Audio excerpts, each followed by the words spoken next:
Arriving late to the groom's funeral, she asked to have the coffin opened for a farewell.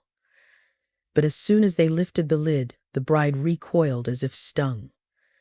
Angela sat on a bench near the window, unable to calm herself down. Just as she began to think that she couldn't possibly cry anymore, tears poured from her eyes with even greater force. She was scared, bewildered, devastated, and utterly clueless about what to do next, and frankly, what was happening at all. Just a few minutes ago, she had everything a simple country girl could dream of. A solid home, a somewhat decent job, bringing in a modest but stable income, and the love of her life, whom she was planning to marry soon. Now the last item on that list seemed lost to Angela. Irreversibly so, it seemed at the time. Just half an hour ago, a stranger called her and informed her that her Jacob was no longer alive. The entire conversation felt like a terrible nightmare. Yet its details were seared into her memory. "Hello, am I speaking with Angela Russell?" "Yes, this is she. Do you know Jacob Lewis? He's my fiancé. What's happened? Has something happened?" At that moment of the conversation, Angela felt a slight unease. She didn't like the formal address or the use of full names. Something was off. A foreboding feeling enveloped her entire being. "I'm calling from City Hospital number 20. I've been authorized to inform you that Jacob Lewis passed away in our facility tonight. Upon admission, he provided your contact information. You need to come to our clinic for identification by tomorrow noon." The woman spoke mechanically, as if she were a robot, an artificial intelligence rather than a human. Angela even had the feeling that she was simply reading off a piece of paper, not fully grasping the meaning of what she was saying. Because of this, it took her a moment to fully comprehend what she had just heard. She was about to say something neutrally polite, bid farewell, and hang up, when the horrifying meaning of the words she had just heard finally reached her consciousness. For a while she just gasped for air, trying to cope with the overwhelming emotions flooding over her. The stranger on the other end of the line remained silent, evidently patiently waiting for Angela to confirm her attendance at the appointed time to identify her fiancé's body.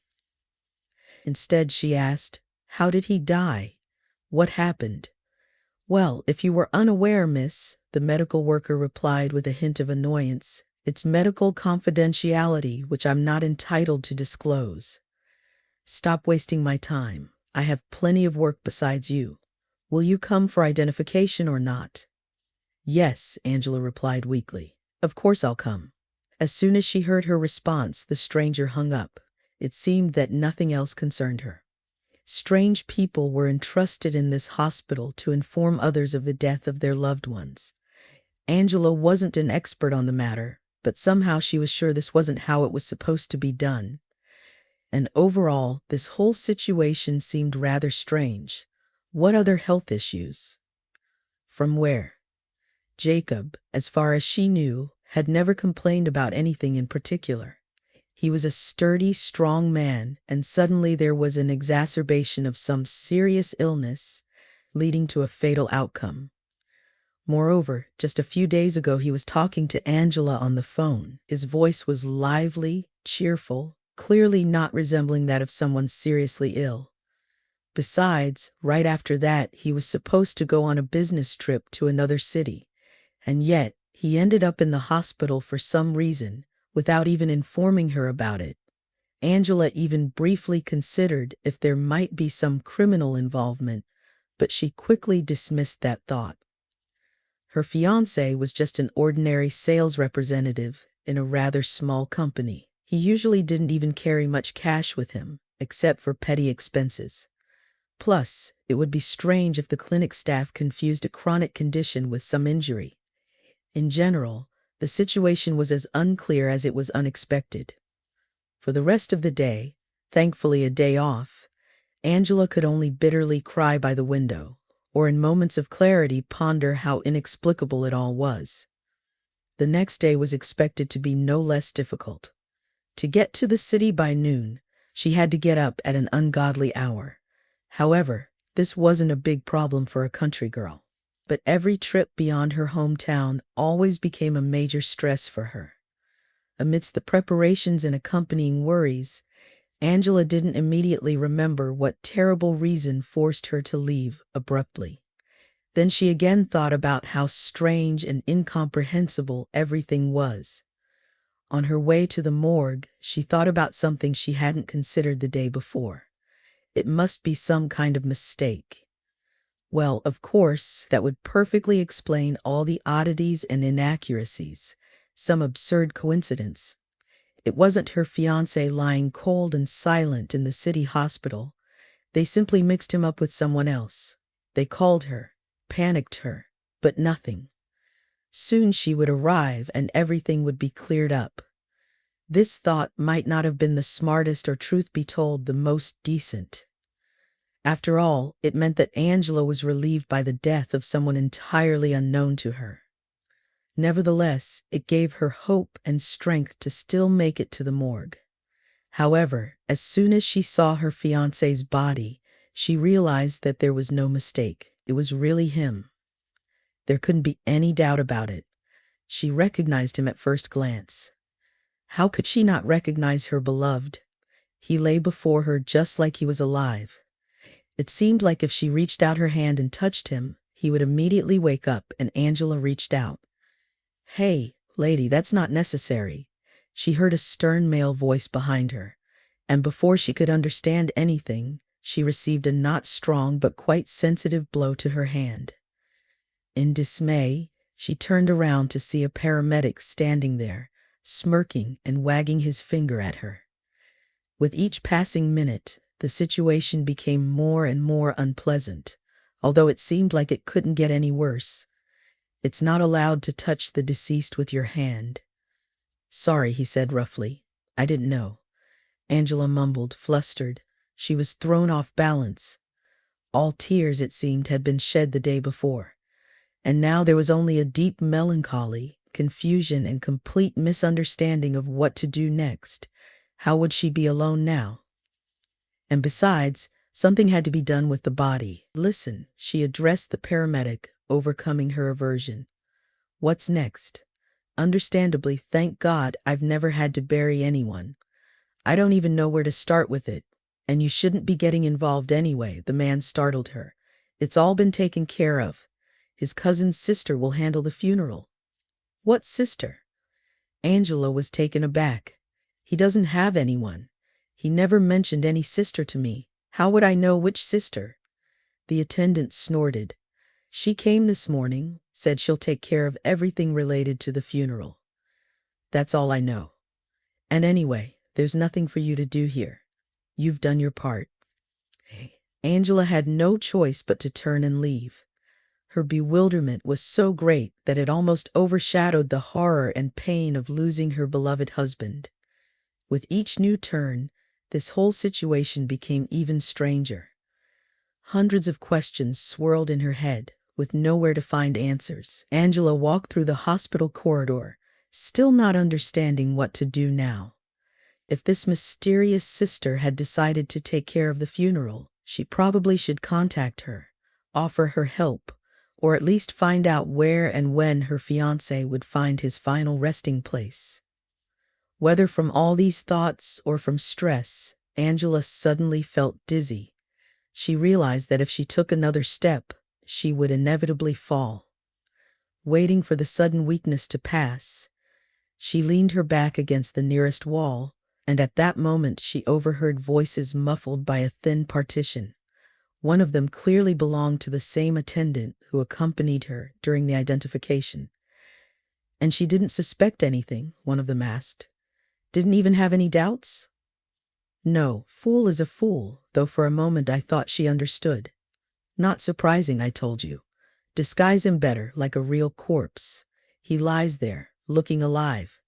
Lucky, she apparently never saw dead bodies." Angela grabbed her head. What on earth is going on here? What has her late fiancé gotten himself into? And what about these strange attendants who are having even more cryptic conversations? What had she done so wrong that her peaceful, steady life suddenly turned into a not-so-quality horror movie? Her first impulse was to immediately return to the morgue and demand explanations. However, she didn't. After all, maybe they weren't talking about her, discussing some work-related matters, and she just heard a tiny part of the conversation, not understanding the context and all. In that case, attempting to confront them would just look foolish and pitiful. However, even if the conversation did involve her and Jacob, who would tell her the truth? Certainly not the people who just moments ago practically pushed her away to prevent her from touching her fiancé's body. But maybe she could clarify something through that very sister. If only she knew how to find her. Continuing to replay all the oddities accompanying her fiancé's death in her head endlessly, Angela didn't even notice how she reached her own home, as if her body was controlled by some autopilot instead of herself, which safely brought her to her destination without incidents and then only switched off. But at home she didn't feel any karma. Not knowing what to do, she struggled with one thing, then another, then a third, but almost immediately abandoned everything, unable to focus on anything. With horror, Angela thought about having to go to work the next day. Taking care of horses, of course, wasn't a difficult task, but in such a state she might accidentally do something wrong and rightfully receive a kick to the forehead. After hesitating for a moment, the girl finally decided to call her boss and explain the situation. Fortunately, the man turned out to be understanding. As soon as he heard about Jacob's death, he said, "Don't worry, Angela, take your time to recover. Someone will cover for you. I understand what you're going through, and let me tell you, as someone experienced, it's better not to approach a beast in such a state, even if it's just a horse. So, will you give me some time off?" She clarified, just to be sure. "Yes, take a week or two if needed. Get yourself together, attend the funeral, and then come back when you're ready." Thanking her boss warmly, Angela hung up. The rest of the day she just wandered aimlessly around her own house. Sometimes she vigorously wiped non-existent dust from the shelves and then suddenly burst into bitter tears, cursing her fate. Eventually she fell asleep on the bench by the window without even undressing. She woke up early in the morning and for a while couldn't understand why. Then finally, she realized that she had been hearing persistent knocking on the door for several minutes. Wondering who could it be at such an hour, she went to open it. Standing on the doorstep was a young, well-groomed, clearly urban girl. "Angela," she exclaimed as soon as the door opened. "I'm sorry, do we know each other?" Angela was surprised. Angela was absolutely sure she had never seen this girl before, and where could they have met? Just by the look of the uninvited guest, it was clear that they belonged to completely different worlds. "Oh yes, you don't know me. I'm Helen, Jacob's cousin. Such a tragedy. He was so young." Angela noted that the girl didn't seem particularly upset. On the contrary, it seemed she had to make significant efforts not to smile broadly. The homeowner frowned. She didn't like the stranger at all, and certainly didn't trust her.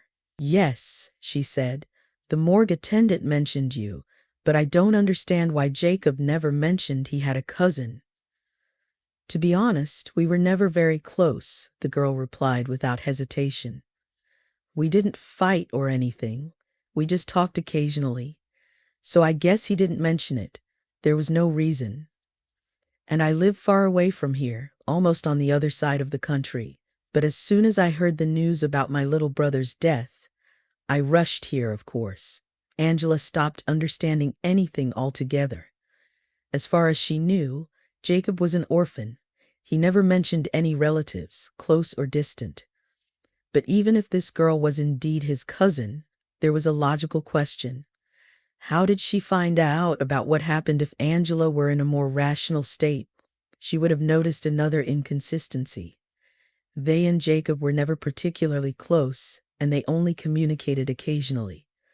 But suddenly, for some reason, He became a beloved brother upon hearing whose death you had to drop everything and fly to him across the country. And is it even possible to get here so quickly from the other end of the country? I was told that you would take care of organizing the funeral, Angela managed to say. Oh yes, of course, I think there's no need to burden the grieving bride with that. Besides, I have almost everything ready already. Most likely the funeral will be tomorrow. So soon, Angela was surprised. She didn't understand much about organizing funerals, but it seemed to her that it should take more time. And here was such promptness, as if Helen was afraid that her cousin might not be admitted to the heavenly garden because of being late. What was the rush for? Angela simply couldn't understand. Why delay? Helen scoffed. You know what they say. Long farewells, unnecessary tears, and all that. Maybe you need some help, Angela continued to inquire. She didn't believe that girl for a second, although she couldn't quite explain to herself what the catch was.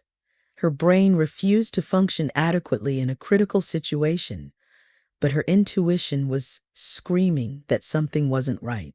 However, Angela had no idea what to do about it or how to behave in such circumstances. Come on, Helen kept chattering in the meantime. I'm telling you, I've almost got everything ready. There's nothing to worry about. You know what? I wouldn't even advise you to come to the funeral itself. What's the point? Unnecessary stress. God forbid you feel unwell right there at the cemetery. It'll turn into some really bad joke. You better wait a little. Rest. I'll handle everything. And then you can come to the grave later if you want. Bring some flowers or whatever. Yes, Angela replied bewilderedly. You're probably right. I'm really not in the best condition right now. That's it, Helen responded, oddly smiling. Well, now that we've sorted everything out, I'll be off. It's time for me to go. Maybe we'll see each other again. What exactly they'd sorted out, Angela never understood. From her perspective, the whole visit seemed very strange. Everything Helen said could have been discussed over the phone eventually. Why rush to the countryside, especially so early in the morning? What did this so-called groom's sister want from her anyway? Nothing was clear. At first, Angela really thought she shouldn't go to the funeral. What would she do there anyway?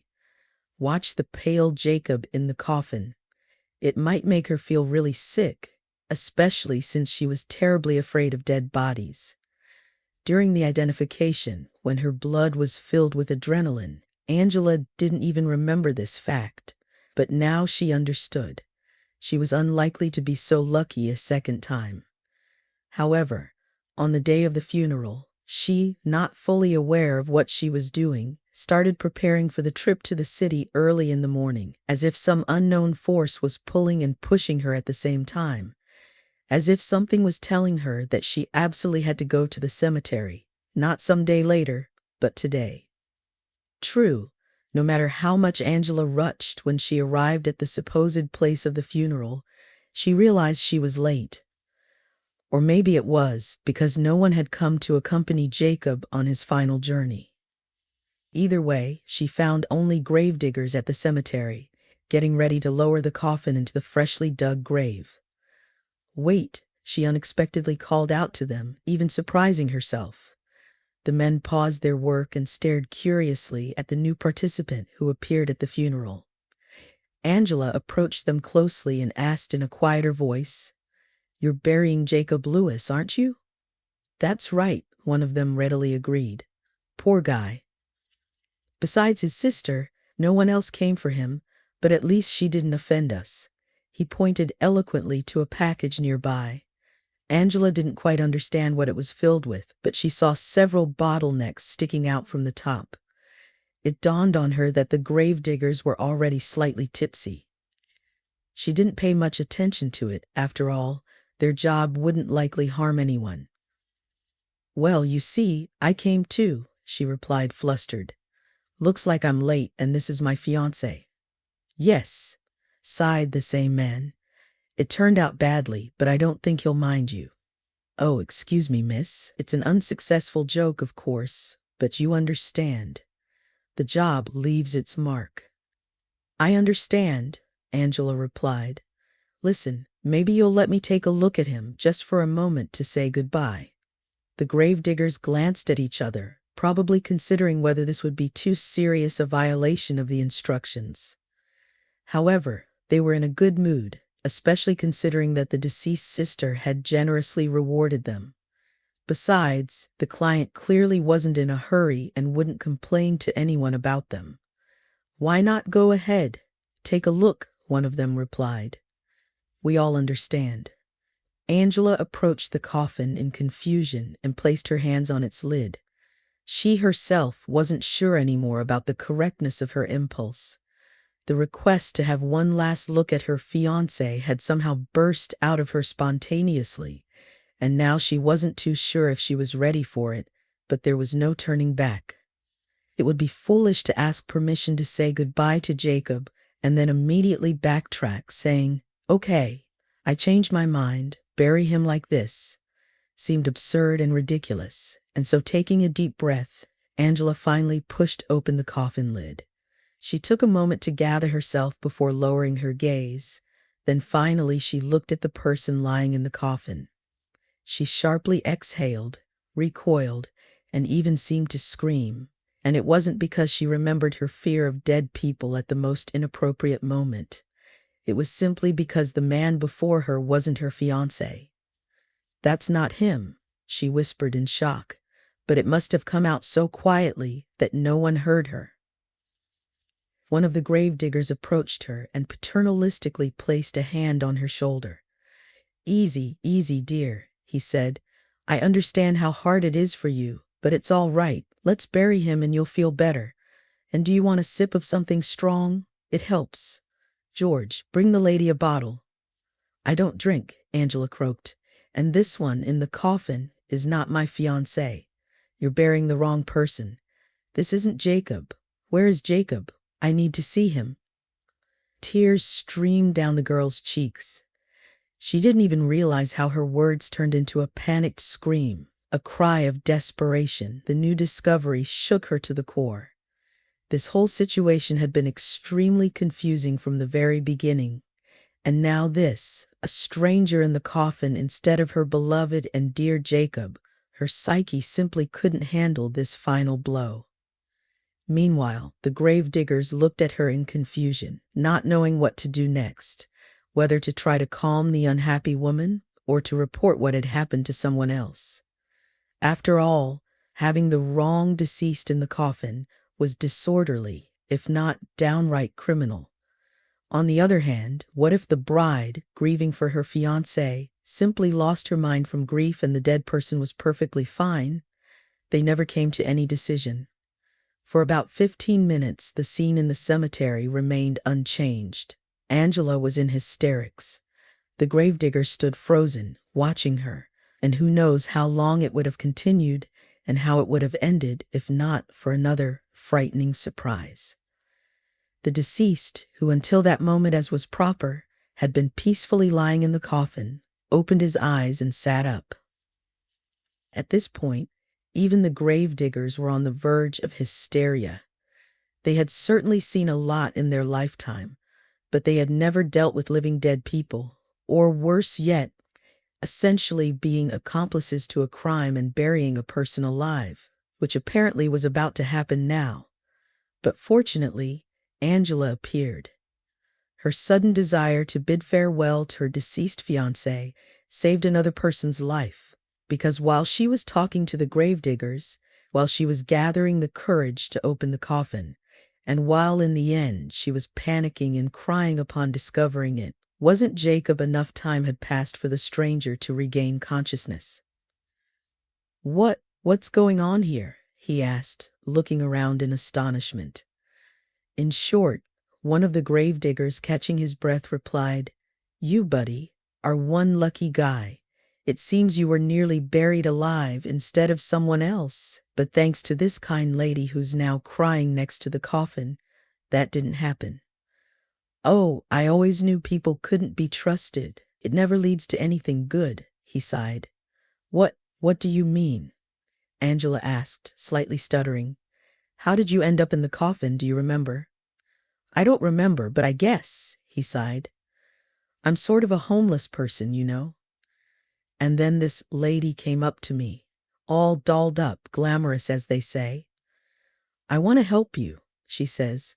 Well, I was surprised, to be honest, but you know I was really hungry and it was cold, and she either gave me some tea or something else, and then I woke up here. She must have drugged me. Helen, Angela whispered. She had no doubt who this dolled-up lady was. Now all the strangeness that had accompanied this story from the beginning started to fall into place. A puzzle was gradually forming in her mind. Angela finally understood what had happened. But what was more important now was not this, but that she had apparently become a witness to a serious crime. I'm sorry, the resurrected dead man spoke up. Do you happen to have any headache pills? I have a terrible headache. I don't think a pill will help, Angela sympathetically replied. Who knows what that woman drugged you with? It must be the aftermath of poisoning. You should rest. Well, maybe in this very coffin, the man smirked. I don't think that's a good idea, Angela replied seriously. But you know, I think you can come with me. I have a little house in the village. Modest, of course. Facilities outside, but still better than nothing. Oh, it's a bit uncomfortable, the stranger protested. I'll be embarrassing you and all, but then I won't have to search for you in every alley of the city. Hoping you're still alive, Angela replied. And by the way, I intend to report all of this to the police, and you'll be needed as a victim and a witness. And you too. Her last words were addressed to the gravediggers who were standing ready with shovels. Both of them vigorously nodded, expressing their agreement with what Angela had said. They themselves had been thinking about the same thing in the last few minutes. What's your name, by the way? Angela asked the vagrant, suddenly remembering she hadn't asked him that question. Paul, he replied. They followed exactly what Angela had proposed. She helped Paul, very weak from poisoning, to reach her home, where she put him to sleep. The next few days passed like one continuous nightmare. The man seemed to be fighting for his life. Most of the time he either slept or rambled, only occasionally coming to his senses and asking for a sip of water. Once Angela touched his forehead and realized he had a very high temperature. At her own risk, she gave him a fever reducer, and it seemed to help.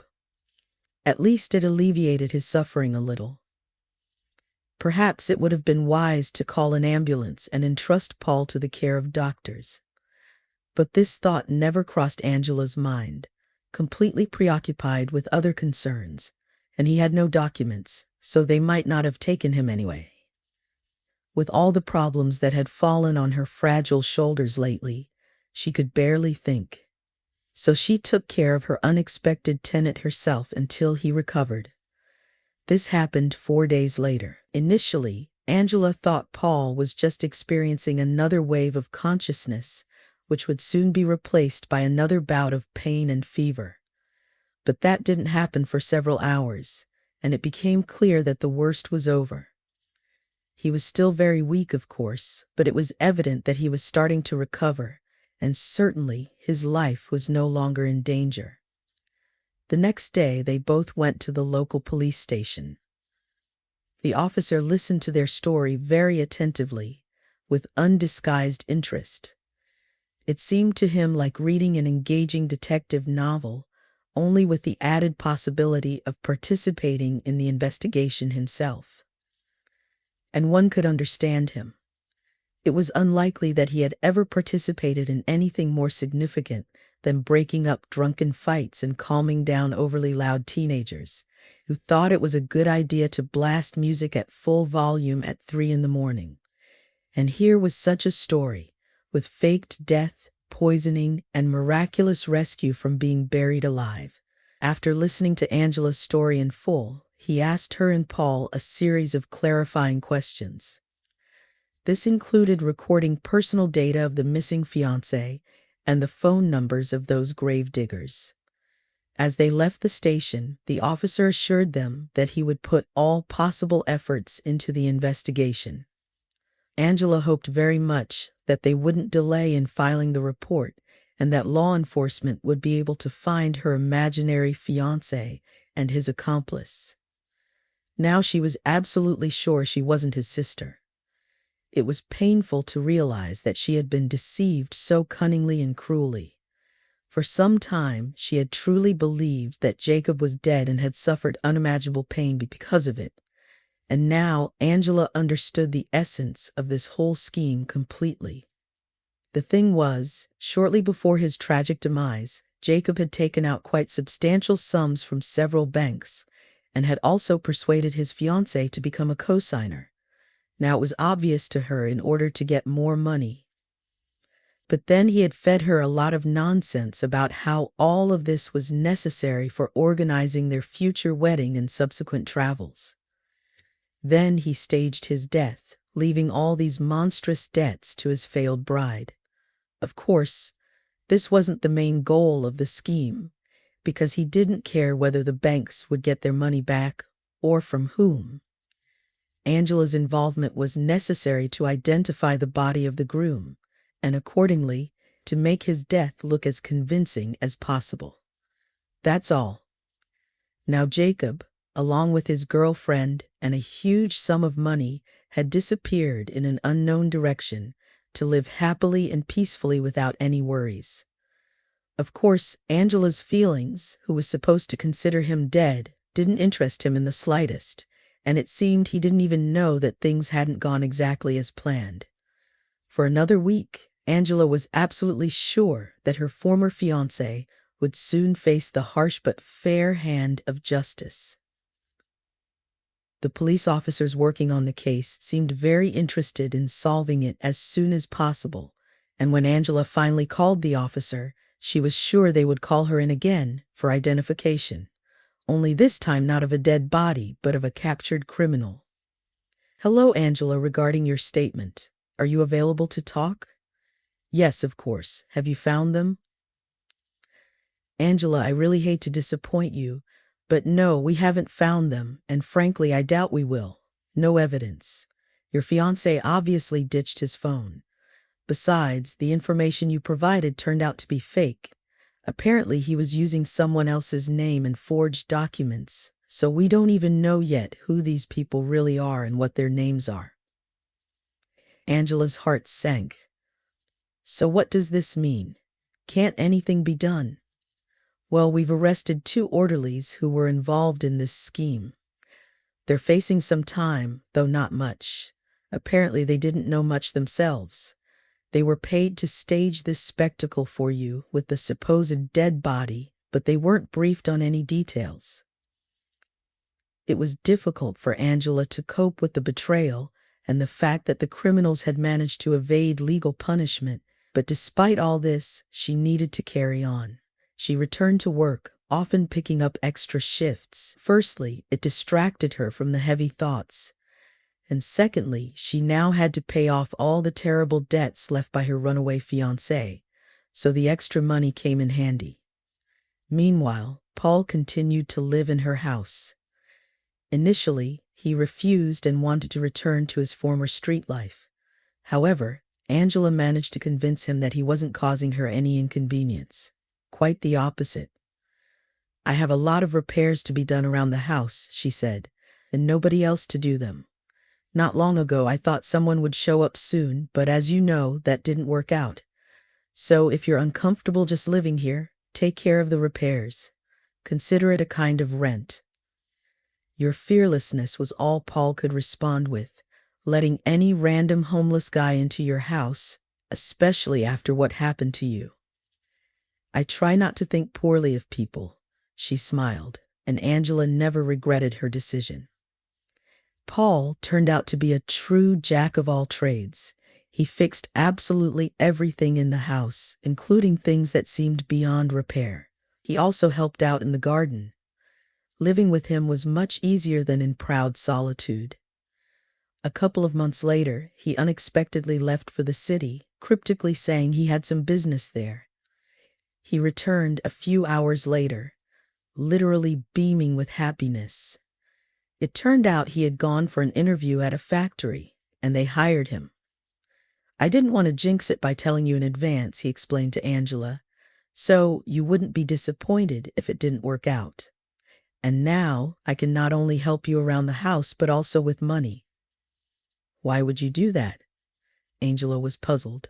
"My situation isn't easy, but I can manage." "Why? Because not only do I live in your house, but you also saved me from death, a really horrible and unpleasant one at that. Besides, if it weren't for you, I wouldn't have gotten any job.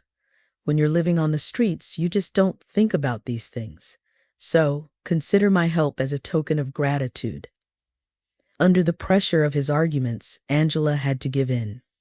Her life gradually improved, and after a couple of months she hardly remembered Jacob or his betrayal. She might have completely forgotten if it weren't for the regular payments on his loans, which, however, Paul now greatly helped her with. He turned out to be a pleasant man, intelligent, polite, considerate. There was always something to talk about with him. And anyway, she liked having someone around. Everything wasn't so sad and lonely anymore. So she herself didn't notice how their strange relationship turned first into friendship and then into something more. Weeks passed, and then months. The couple lived a simple but quite happy life, gradually leaving behind all worries and hardships. Everything bad that was in the past began to seem no more than a bad dream. Of course, money was a bit tight, but compared to everything else, it seemed trivial.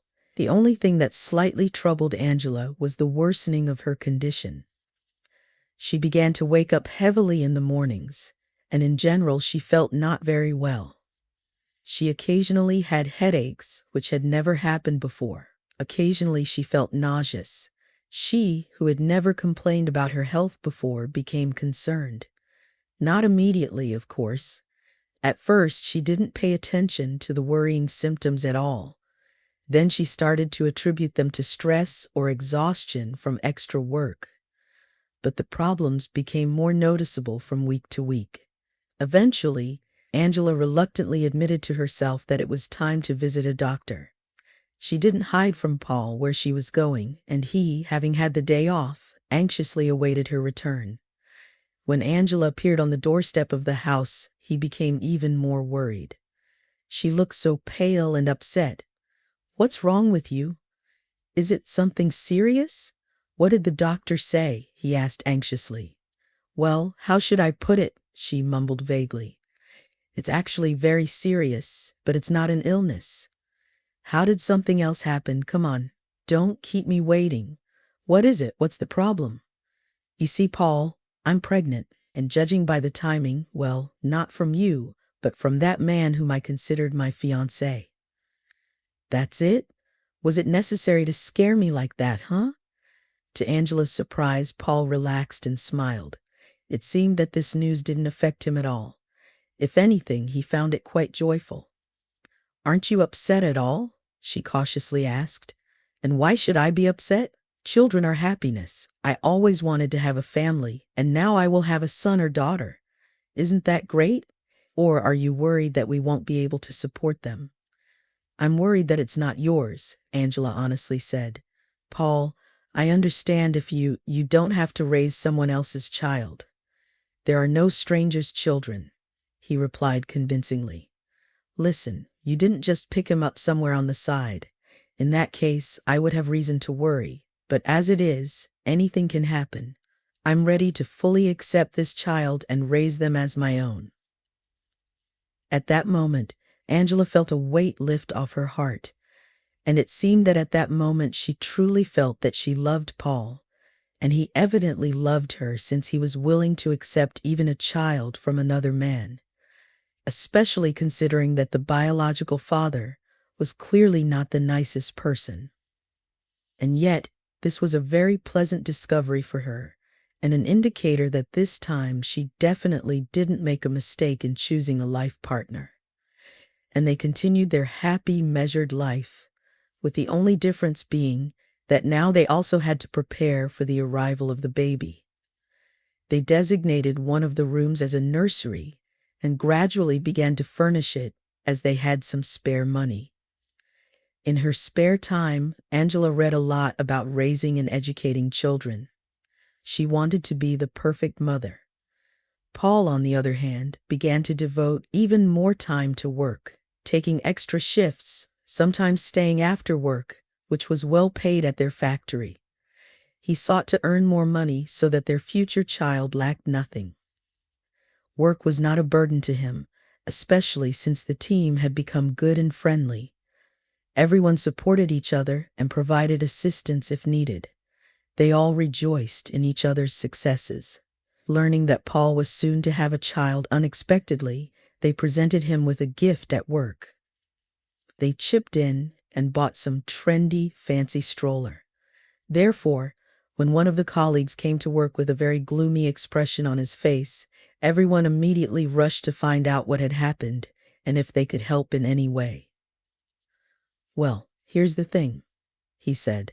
"My wife is seriously ill. Sorry, guys, I can't be more precise. I don't understand these medical matters. But maybe there's something we can do," asked Paul. "Do you need medication or money for surgery?" "We need blood," he said, "for a transfusion, a specific blood type. Mine doesn't match. They've checked all the relatives, too." "That's not a problem," Paul immediately responded. "Let's go where we need to. Donate. Maybe someone's will match. Right, guys?" They responded with an approving hum. Paul himself volunteered to go first, literally the next day. Fortunately, it was a day off. He went straight to the hospital in the morning. What's the point in waiting? And everything went quite smoothly. The nurse took his sample and left, asking Paul to wait in the office. He had to sit there for quite a while. Half an hour passed, then an hour. Paul began to suspect that something was wrong. Of course, he wasn't a specialist in such matters, but he assumed that a simple test shouldn't take that long. He was starting to get a little nervous when the door to the office finally opened. Contrary to expectations, it wasn't the nurse, but apparently some serious doctor, perhaps even the chief physician. At least, he looked very dignified. The thought flashed through Paul's mind that maybe his blood turned out to be suitable. This would explain the long wait and the fact that instead of the nurse, a doctor came to him. "You're Paul, right?" the man who entered clarified. "Yes, that's me," he confirmed, getting up to greet him. "It's better if you sit down," the man said. "I have some news for you that may seem strange and perhaps even unbelievable." "Just don't tell me you've examined my blood and found some terrible disease," Paul replied, half jokingly, half anxiously. No, as far as I can judge, you're healthy. It's not about that. Did you know you have a very rare blood type? It occurs in about 1 in a million. To be honest, I had no idea." "Well, now you know, and this circumstance makes you, let's say, a potential missing child of an older couple." "I don't understand," Paul honestly said. "You see, they've been longtime clients of our clinic. They had a son, their only one, late in life and dearly beloved. But when he was little, someone kidnapped him from the playground, right under the nanny's nose. They never found the child, and his fate remains unknown. But the parents haven't lost hope that he's alive and well. Of course, no police is looking for him anymore. It's too old a case, but that child should be about your age now. And he also had the same rare blood type. And those people I mentioned, his parents, asked us to pay attention to such patients as you. The chances, of course, are slim. We've had several such patients already, but alas, they turned out not to be the one. But what if you're the missing child?" "Understood," Paul shrugged. "So what is required of me?"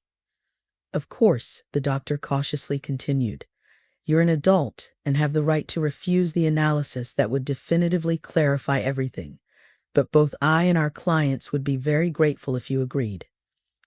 "Well, I don't have much to lose," Paul replied.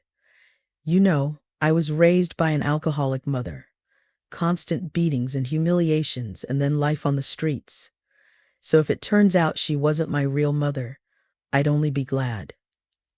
Excellent, the doctor replied. Then I'll ask you to wait a couple more hours, and as soon as the results are ready, I'll inform you. To the immense surprise, perhaps, of all the participants in the process, it turned out that Paul was indeed the missing son of these people. Apparently, in his childhood, he was kidnapped by a mentally unstable woman who couldn't have children of her own. But now justice was restored, the family reunited. Moreover, it turned out that Paul's parents were very wealthy people, and now they wanted to give their beloved son everything he had been deprived of in the past years. They bought him and Angela a luxurious house, helped furnish it. In addition, Paul's father hired him at his company and began gradually teaching him everything necessary to eventually pass on the business to him. Paul asked them for one more favor. None of the factory workers had suitable blood for a transfusion for their colleague's wife, but it wouldn't be a problem for Paul's newfound parents to find a suitable donor, which they promptly did. Thus, the colleague's wife was saved. Finally, Paul felt confident. He stood firmly on his own feet and could give his family the very best. It was for this reason that he only now decided to propose to Angela, which she, of course, joyfully accepted. The couple had a magnificent wedding, and soon after their son was born, the family's life took a dramatic turn. They no longer had to work tirelessly to provide a decent living for themselves and their child. They quickly paid off the debts left by Jacob, and now nothing stood in the way of their happiness. Several years passed. Paul worked in his father's company and learned various business intricacies. Angela, on the other hand, took care of the household and raising their child, named Kevin. Both were absolutely content with this arrangement. In the spring of the same year, when their son was supposed to start school, another joyful event occurred in the family. Angela gave birth again, and this time it was twins. Of course, Paul raised their first son as his own, but he was still glad that they now had children who were truly theirs. The older son didn't cause any trouble to his parents. On the contrary, Kevin delighted them with his successes at school and exemplary behavior. For finishing the first quarter with straight A's, Paul and Angela decided to get him a gift, a brand new tablet on which, among other things, he could practice drawing, a talent he clearly possessed. And then on one not-so-fine day, the boy came home from school upset and without his precious gift. Apparently, someone from his classmates noticed him taking out the tablet during break, got envious, and eventually decided to steal it from Kevin's backpack. The next day, Angela went to school, more precisely, straight to the principal's office. There, with the help of security, and after reviewing the camera footage, they quickly identified the thief. The principal called his father and summoned him for a talk. Angela decided to wait for his arrival and talk to him personally before involving the police. If, of course, it came to that at all. She waited for about an hour, and then the door to the office opened and a man entered holding his son's tablet. He wasn't too old yet, but most of the hair on his head was already gray, pale, gaunt, and clearly unwell. Nonetheless, Angela recognized him. Despite all the years that had passed and the toll that time had taken on him, it was Jacob. Obviously, he had also found out about his deceived fiancé. He stood there, looking at her with surprise, unable to utter a word. Angela regained her composure first and reached for her phone. Here he was, the liar, the cheat, and now, in all likelihood, a murderer. She was going to immediately report his whereabouts to the authorities. "Wait," Jacob finally spoke up.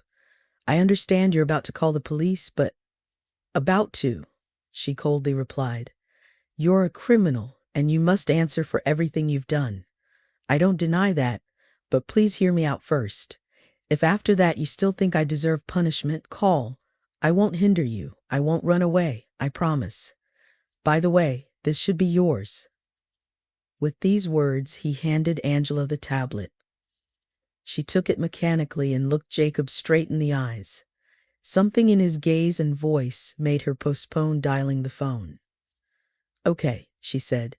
"Go on, I'm listening." "Well, you've probably already guessed that the girl who pretended to be my sister was actually my lover. We were young and very foolish, and Kate, her real name, was pregnant. We wanted to provide the child with as good a future as possible, so we came up with this idiotic plan. Of course, none of this justifies us. We thought everything went well. We didn't think about anyone else but ourselves. Like fools, we were happy that we met a large sum of money and avoid responsibility. But our joy didn't last long at all. It soon turned out that Kate had serious health problems, which pregnancy, of course, only exacerbated. All the money ended up not on a luxurious life, but on trying to somehow support her health, help her carry our son. And in the end, she carried him, even gave birth. But she herself didn't survive all of this, died in childbirth. The boy was barely saved somehow, so I became a single father, without a wife, without a home, and essentially without means of subsistence. I barely managed to find any kind of work to be able to support myself and my son. Even now, we live very poorly, but still better than we did in the first years. Plus, as it turns out, I also have a chronic illness. Several years ago, I was diagnosed with diabetes, and it's quite severe. Now I'm on insulin, and honestly, I don't know how much longer I'll last. You know, I've thought a lot about all of this and came to the conclusion that it's karma or fate, whichever you prefer. In short, someone punished Kate and me for what we did, but at least, as I see it, things are going well for you. And you can't imagine how happy I am about that. It seems we didn't ruin your life, at least." "That's for sure," Angela sighed. "I'm doing just fine, and that poor guy you tried to bury alive is too." When Jacob heard this, his face brightened. Angela realized that he truly regretted his actions and had been agonizing over causing the terrible death of someone who had done him no harm. And now he understood that at least this sin wasn't on his conscience anymore. Realizing this, Angela made her decision. "All right, Paul and I are fine," she said, "and it seems life has truly punished you beyond measure. Besides, your guy didn't deserve to lose his father and end up in an orphanage because of you. But still, try to explain to him that theft leads to no good for his own sake." "Yeah," Jacob replied. "I'll try, believe me. I now know firsthand what happens to those who act like that. And you know, I have one more request if you'll allow me, although of course it might be too much to ask." "Curious, what is it?" Angela asked. "If something happens to me is when something happens to me, it's likely to be before he turns 18. Please take care of him." "All right," said Angela, and happy she went home to her beloved husband and their beautiful children.